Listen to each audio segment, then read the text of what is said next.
Hello, everyone, and welcome back to the Digital Nomad World Weekly Series. I'm Becky, and I'm going to be your host. And today, we're going to share with you one digital nomad's journey to becoming a stand up comic. So I'm really excited because my guest, Fedor Ikelaar, is my first stand up comic that I've had on the show. So, Fedor, welcome to the show. Thanks. Thank you for having me. It's to be honest, I'm not surprised because I don't run into a lot of stand-up comedians in the digital nomad scene. Uh, Yeah, me neither. So when I heard we've had your wife Linda on the show recently, and we did mention we were going to try to get you on the show. So really excited when she said you'd be interested. yeah, no, thanks for having me. It's fun to do something else than the for me usual like comedy podcasts. Oh, yeah. Well, we're going to get into what you do as well. But first, I wanted to ask you, Fedor, can you tell us about your background and how you started traveling? Yes, for sure, for sure. So I'm Dutch. I'm from the Netherlands. But I think it already started with the fact that I grew up half in the Netherlands in Amsterdam and half in France in like the smallest rural village, like 17 houses. And I guess growing up with these two very different cultures, like both like different countries, but also city life and like rural life, uh, kind of nurtured a fascination for cultural differences, travel, etc. So basically, as soon as I became an adult, started making my own money, I just started traveling as much as I can. Originally with just, regular 9 to 5 jobs and maximize every weekend and holiday opportunity I had, to now just basically being on the road full time. Fantastic. Well, I can imagine how those two different worlds you were in would have nurtured the love for travel and also maybe starting to look at some comedic viewpoints of things that were happening with city and rural life. I'm Yeah, curious with absolutely. with this experience you've had traveling, can you give us one tip to people that are thinking about starting a life of travel? Well, the simplest tip would be to just go. That sounds very simple, but I think myself the first like year or 2 years when I started making some money, I made the mistake of doing math and like looking, oh, this is going to cost me so much, I can't afford this, etc., etc. And it held me back a little bit in how far I would go, how often I would go, and regret that in hindsight because.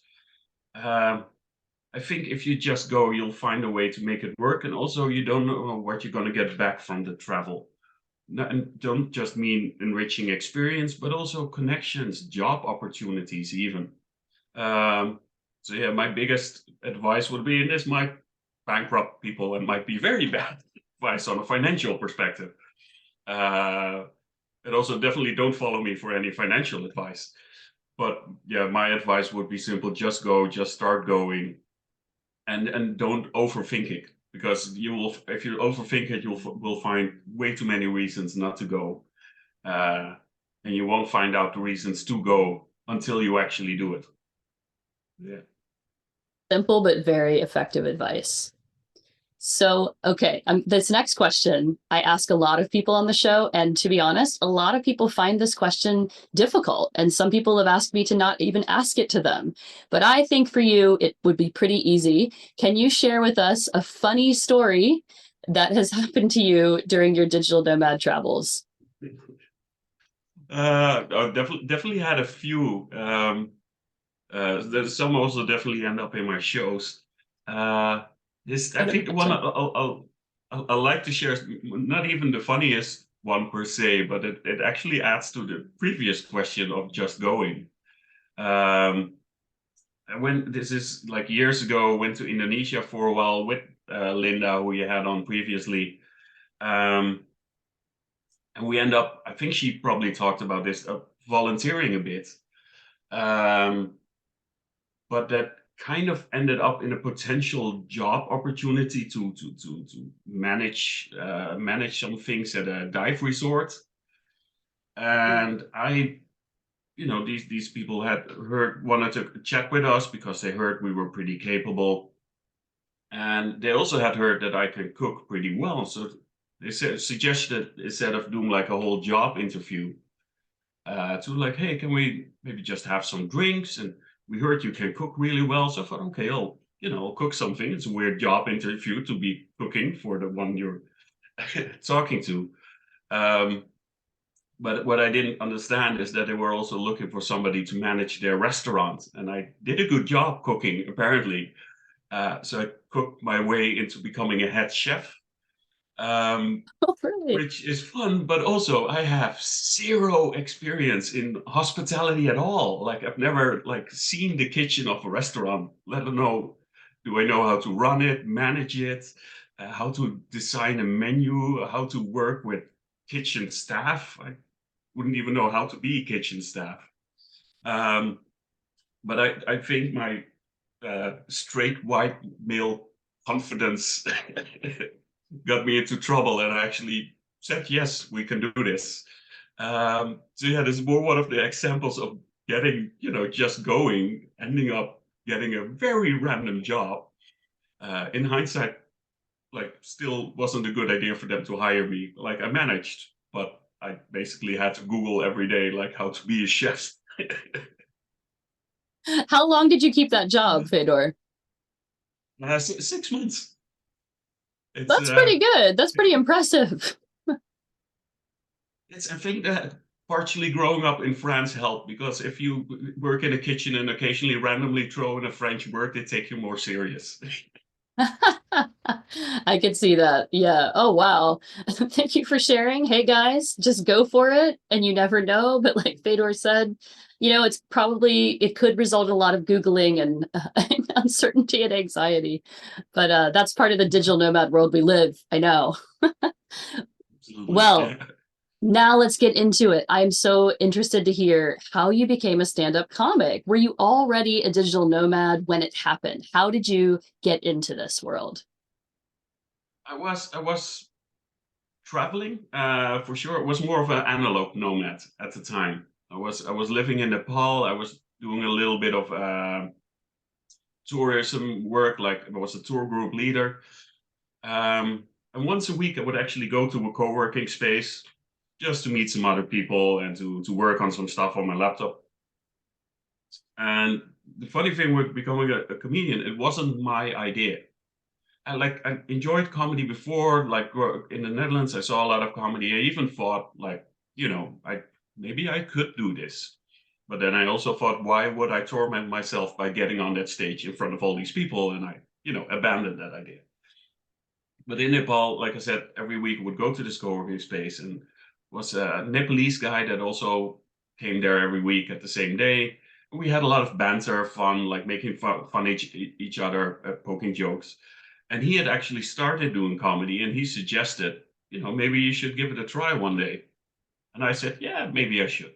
Not thinking about it anymore. Then he started organizing his own comedy nights, and he didn't have enough comedians. And he called me like 2 days before the show, like, hey, you said you wanted to try this. Uh, be here in 2 days. I need you. So he kind of forced me to. So I wrote some material within those 2 days, like practice, all nervous. I did it and like absolutely enjoyed it. It went for a first time relatively well, got a lot of laughs, even got straight invited to perform at another gig, like a paid gig. Which, by the way, after that never happened again. That I got booked for a paid gig just because somebody saw me. But it was a bit of a like false first impression. Oh, But yeah, I don't know. He kind of forced me to, and I fell in love with it. Just the creative process, the being on stage, getting people to laugh. So yeah, I'm still grateful to him for kind of forcing me to do this. wow. So it did happen spontaneously. That was one of my questions. Was it something you like always wanted to pursue? But you said you'd been watching comedians, but didn't want to torture yourself on the stage. But yeah, I love this. Sounds like the story you just told us about becoming a chef. I like how you just can take on these different roles. Yeah, go for it. And at a co-working space of all places. So go to co-working spaces. You never know. Yes. Yes. You never know who you're going to connect with. Well, okay. I've always wondered this. So, how do you come up with creating your own material? Like, for example, that first time. I mean, how much time does it take to normally write a routine? it differs a lot. Like I guess with most writing processes and creative processes. Usually it starts with an idea, like it's part of a joke, or maybe just one short joke that I want to build into a routine that pops into my mind, which I then write down in my phone and in the notes. Like I need to work on this later. I usually write them too short, the notes, to the point that sometimes afterwards I'm looking at the note and I'm thinking, why the hell does it say banana hamster? Like, what was the idea that I have with the banana hamster? No idea. But I usually start with like small ideas, and then for a few days I keep them like in the back of my head. Like, can I add to these ideas? Add some more notes. Usually while walking. Sometimes I go out for a walk on purpose if I want to work on material. Really, just walking kind of helps me get into the rhythm of the thought. And then when I have like collected some notes about the topic, I really sit down and start connecting the dots, writing it out. And like sometimes I have a new like bit or routine of a few minutes within 20 minutes of writing. And sometimes it takes days or weeks where I write a bit, I try it out on stage, it doesn't work yet. The thing with comedy is you always need to try it out for a live audience. So always need to get out there, try it. Okay, back to the drawing board, need to change some things. So it differs a lot from sometimes that makes me really happy when I have like an instant hit. Like I write something, try it, bam, it's done, it works. But yeah, sometimes it's also a long process, and sometimes I just need to abandon an idea. Like, okay, cannot make this funny enough, and I need to ditch it. So it varies a lot.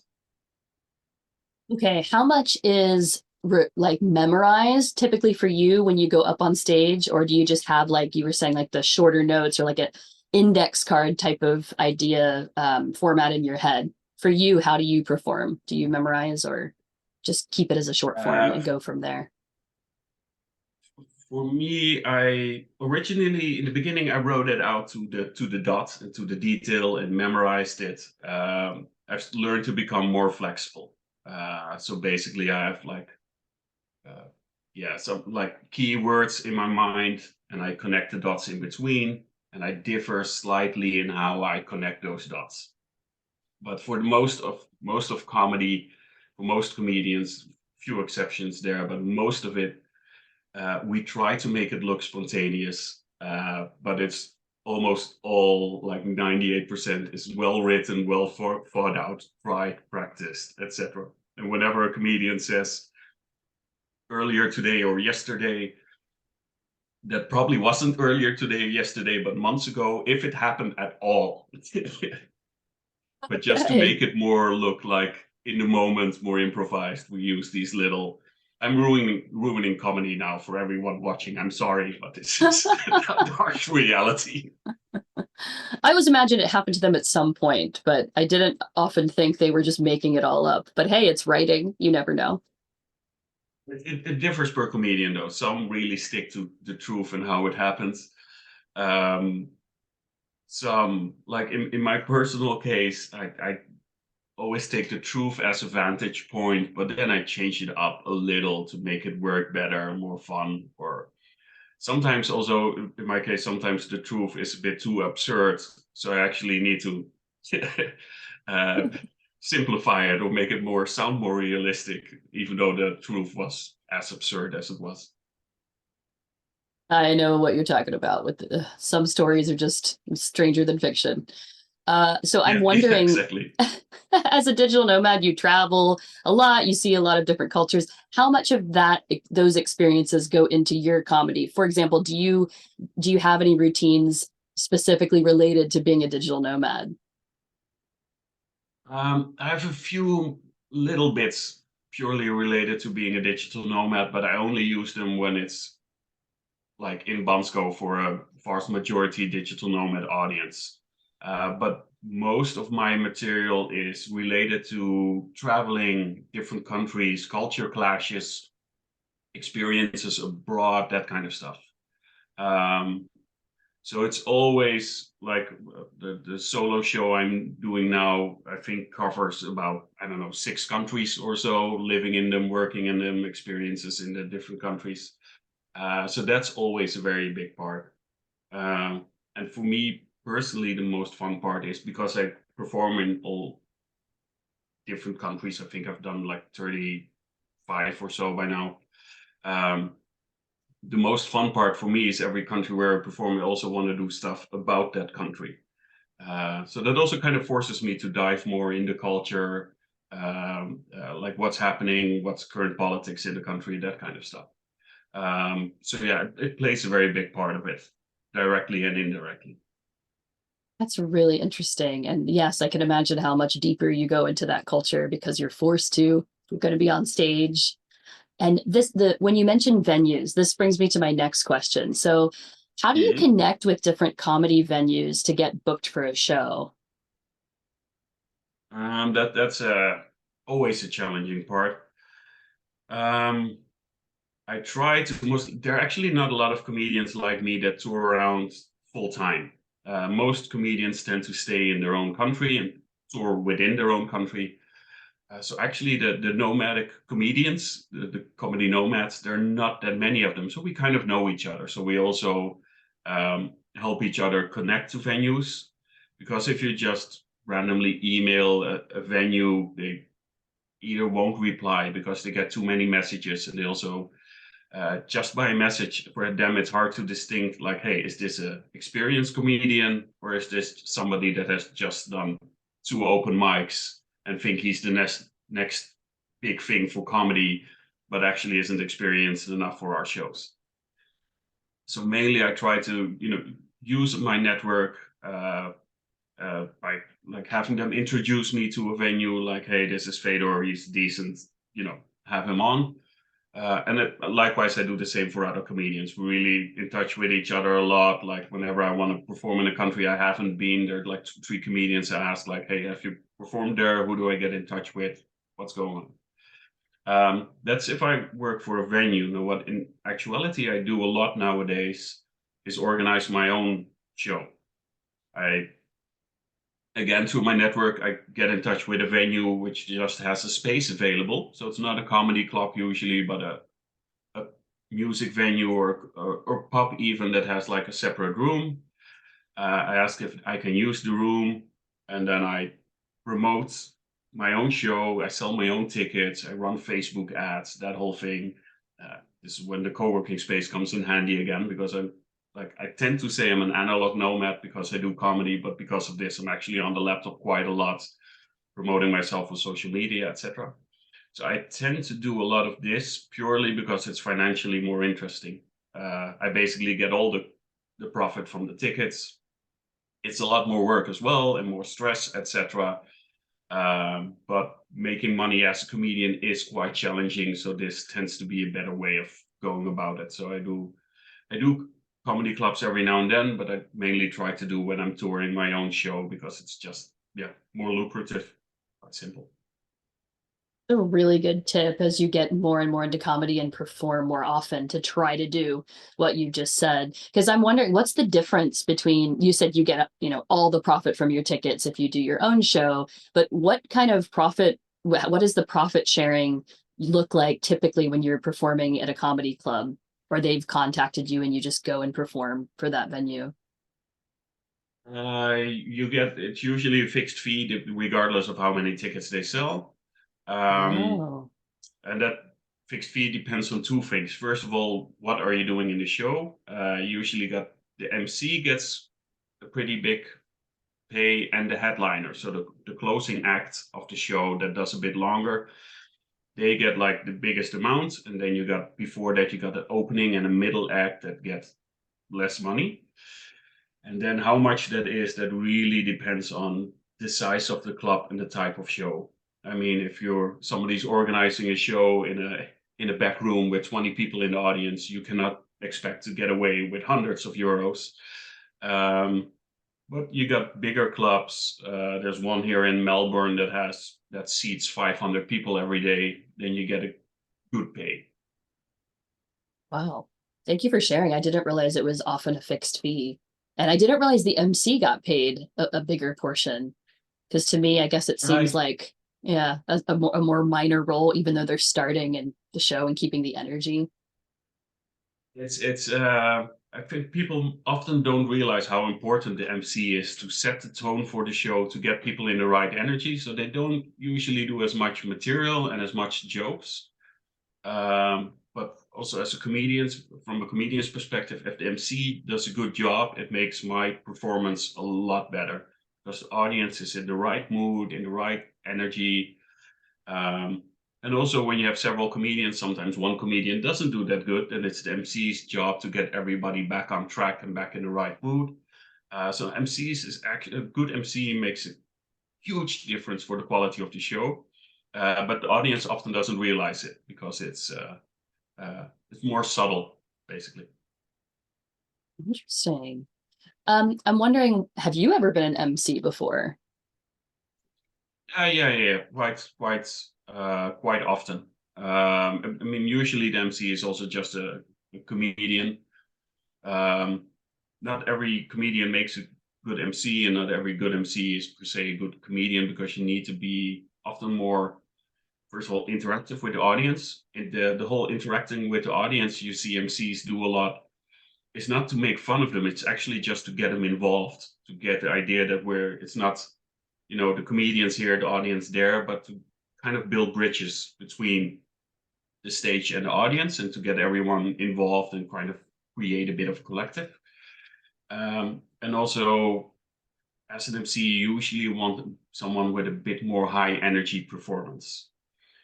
You have Right. some comedians that have a very like deadpan style that do one-liners, very cold, which can be great as a comedian, but you usually don't want them to be the MC. As an MC, you want people with high energy to get people, the audience as well, like a bit energetic. So yeah, but I have done it every now and then. I MC as well, and I love it because it also makes me a better comedian because it's a little bit of a different game, more interaction with the audience, which can be really fun. So yeah, I really enjoy doing both. All right, cool. Well, what are some of your best and worst moments you've had on stage, Fedor? Um, I had a really bad one a few weeks ago, Oh 3 no. weeks ago. It was this. Yeah, it's a scenario which you like couldn't even imagine as a comedian. We're doing a festival in Adelaide here in Australia, where I am right now, and yeah, have our own show there every day for a month. Next to the venue, the bar where we had our show, it's a big hotel, 10 stories, and 30 minutes before the show starts, somebody jumped off the balcony and committed suicide. Um, Um, and I wasn't there yet. I missed it. I knew, kind of got heard that something happened, but didn't really understand fully what was going on. One of the comedians had actually seen it, uh, Oh, and realized later, part of the audience as well. Um, in hindsight, we should have probably pulled the show. Um, but then again, the audience all went up to the room before we even got there, and I think they wanted the distraction after what they've just seen. But that was a grim, weird show. Um, we eventually got them to laugh and managed to distract them from a bit from what they've just experienced. Uh, but yeah, that was surreal. Something I yeah couldn't even imagine having to deal with. And yeah, at the moment going on stage, didn't fully realize what had happened. That some of the audience members had seen it. Normally, a key thing with comedy is whenever there's something weird or extreme or whatever, you address it on stage. You need to address the elephant in the room. But this case also, first of all, didn't fully understand what the elephant was. And somebody that managed the bar and was checking the tickets at the door, like grabbed me by the shoulder just before getting on, said, "Just don't talk about it." Somebody from the audience actually had asked them, like, "Please don't like even go there." So that was just a very weird show. So yeah, that was a tough one. That's a Yeah, I can very imagine for the extreme, weird MC. situation. Yeah, the MC as Yeah, well had a yeah, yeah, very delicate job. Yeah. Uh, yeah, yeah, yeah. There was a yeah, a tough one. It's let's try to go to a lighter note or like a better example. Um, yeah. On the flip that's side, that's I'm sure you've had some incredible moments on stage with all the oh countries yeah, you've been yeah. to. Yeah. It's I think the one where I've enjoyed doing comedy the most was South Africa Really? because first of all, I enjoyed South Africa, but I also struggled a bit with South Africa because you really still see the segregation. You see a lot of inequality and things that for me are weird. Mhm. And South Africa was, first of all, was a gorgeous venue in Cape Town, one of the most gorgeous comedy clubs I've ever seen, with a nice, diverse audience, white collar from all over the place. Um, and there I really noticed I can address what I thought was weird about the country on stage and basically get everyone along to agree and laugh about it. You know, all the different racial groups you had there, everyone was enjoying it, laughing about it. And that for me was like a lovely moment. Like, yeah, I can actually address what is weird about this place. And also hearing other comedians talk about that kind of stuff made me understand South Africa so much better because I had been there before, like years before, for like 2 months. And now I was only there for 2 weeks. But in those 2 weeks, just because of hearing the other comedians and what they talk about, what was important to them, I understood the whole country a lot better. Um, How do you feel working with one other more, maybe. comedians? Yeah, I imagine Um, they're fascinating people to work with, but also can be frustrating, I'd imagine. I'm sure, very idiosyncratic people that you meet. um, yeah, it's the whole spectrum basically. I meet a lot of lovely people, a lot of great comedian friends now from all over the world, with fascinating stories, fascinating backgrounds. I mean, most comedians have. I always say most comedians, there's something wrong with them. There's a reason they ended up there, but that also makes them more interesting people. But yes, you also definitely got a bunch of narcissists that are hard to deal with, a bit more annoying. But you figure out like who to avoid, who to work with, who to deal with. Um, so yeah, it is fun, but also sometimes exhausting because uh, basically they become friends, but they're also colleagues. So you're talking like shop all the time. That's why I'm glad that I'm also like partially in the digital nomad community, so that I've like hang around with non-comedians, so we can talk about other things than just comedy, just how the show went, how are ticket sales going, etc., etc. Yeah. I know that promotion can be a challenge as well. Like Mm. you mentioned Facebook ads. What is the best way or the best place to promote comedy, would you say? I know you mentioned a co-working space as well. You can just get that captive working audience there, flyers or whatever you need in that town to get people It, over to your show. Are it there a lot of differs a Facebook bit. groups and Twitter? I don't know, Facebook groups, TikTok. yes. Um, It used to be mainly Facebook ads, would be the biggest, the easiest way, the best way to draw in a lot of audience. But people are moving a bit away from Facebook, so that's making it a bit tougher. But it's usually a combined thing of having a Facebook and Instagram ad. If the venue itself has a following, get them to share that the event is coming. That helps a lot. Um, Facebook groups, indeed, because I do a lot of English comedy in non-English countries. There's often like expat groups or even digital nomad groups for that country. I post in there, and that usually gets some people interested. Um, Try to occasionally, if it's bigger shows, try to reach out to the media to publish it, but that's usually so much effort that goes in there and so little you get back that I don't do that a lot. Um, Mhm. but yeah, and it's also trying to get a following. That's why, especially the last year, every comedian is now posting little reels on Instagram to get people to like and follow them. So you already have like a following that you can use. But yeah, it's when you're doing all these different countries like I do, you really need a gigantic following all over the world to have like a good effect from that. Yeah, I can imagine like covering so many different places. You've got to, yeah, raise the profile even more. Um, so I'm wondering if someone is interested in getting into stand-up comedy, what advice do you have for them? Well, if somebody's considering doing this like professionally as an occupation, my advice is don't. It's but definitely do comedy. Give it a try. Like let's start from that.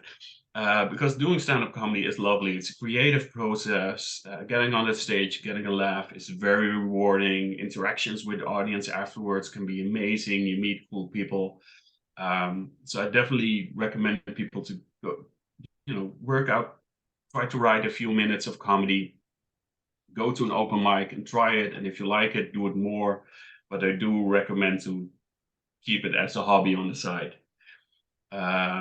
Because as soon as it becomes work, it's like most arts. Few people make very good money, and the rest of us are in the gutter somewhere, picking up pennies from the gutter. Uh, and it's hard to make it financially lucrative. Also, when you switch to doing this professionally, it's not that I spend that much more time on writing comedy. Mainly, all the extra time I put in goes into promo, getting gigs, that kind of stuff. Um, so the comedy aspect doesn't get that much more rewarding. It just you put way much more time in the other things. So definitely try comedy. If you're curious, just give it a go. If you go to an open mic, if you prepare a few minutes, uh, if it's a good MC, the MC will tell to the audience like, "Hey, this person is doing it for the first time." Be very supportive, and then audiences are actually not that scary. They can be very nice and very supportive. Um, so it's definitely worth, if you're interested and curious about it, give it a go. Um, but yeah, don't make it a career.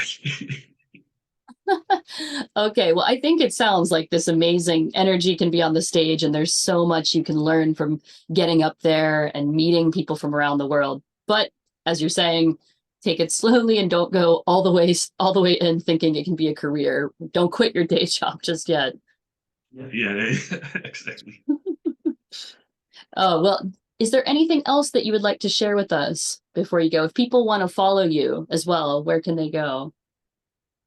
Um, well, I would like to share what I've been doing lately. It's also I started to make little vlogs just about touring the countries I go. Um, what I usually do is just I film a little bit about the city, talk a bit about the city, and show a little bit of stand up where I do like stand up about that place, about the country or whatever. Um, so that has been fun. So people can follow that on YouTube. And one of the more interesting places that I've done um, past year is that I went to and performed in the Ukraine twice during the war, Oh, wow. which has been an interesting experience to say the least. But also a very lovely one, to be honest. I didn't just go to do comedy, but also yeah, we just had some other trips that got cancelled, kind of because of the war, because we wanted to drive to Russia through Mongolia, and that wasn't an option anymore. And I just wanted to help, so I went to actually deliver some medicines to animal shelters, so animal medicine. But I also knew no Ukrainian comedians, and I knew the comedy clubs were actually open again because people do need a distraction and laugh as well. And that has been one of the most nice and humbling experiences in my life because, first of all, the Ukrainians were very nice and loving and friendly and welcoming, but also just to be able to get somebody that's in a war zone to smile and laugh is Yeah, that's a very, very special feeling and experience. And they've been like amazingly kind. I have a huge ass Ukrainian following now, which is amazing. Commercially, absolutely useless because I don't want to make money off them right now, and also cannot really make money off them right now. But it's really cool to have Ukrainian fans all of a sudden. Oh, that's so wonderful. Laughter really is the best medicine sometimes. I'm glad that you're Yeah, like a yeah. doctor in a way, for the heart in these really, really tough places. And I'm so glad you got that experience. Thank you for sharing. Yeah, no, for sure. But yeah, I also got some videos from that on my YouTube. What is your Basically YouTube from account? Where can we go to uh, follow that? Fedor Comedy. Okay, So if you're Fedor on Com. We're YouTube, gonna just have a type link. Fedor Comedy. That's should be easy enough to find. Yeah, So yeah, that's Fedor. my mention. Yes, Yeah. that's Yes.